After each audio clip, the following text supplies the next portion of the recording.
নমস্কার বন্ধুরা, এই ঠান্ডায় আশা করছি সবাই ভালো আছেন। আমিও ভালো আছি।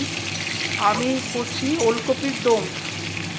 তার জন্য তেলে আমি জিরে ফোড়ন দিয়ে আলুগুলোকে আমি ভেজে নিচ্ছি।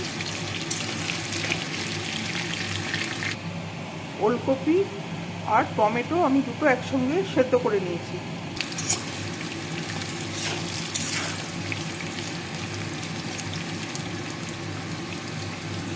আলুটা ভাজা হয়েছে, সেদ্ধ টমেটোটা দিয়ে দিলাম। বেশ কিছু মটরশুঁটি দিয়ে দেবো।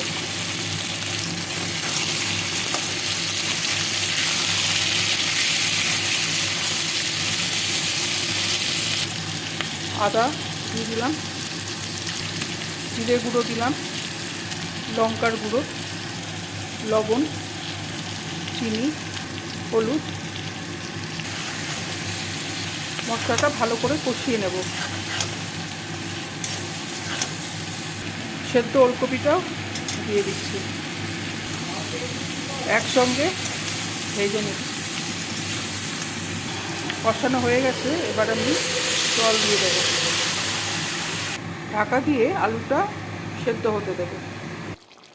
ওলকপি আলু দুটোই সেদ্ধ হয়ে গেছে। গরম মশলা গুঁড়ো আর ঘি আমার তৈরি হয়ে গেল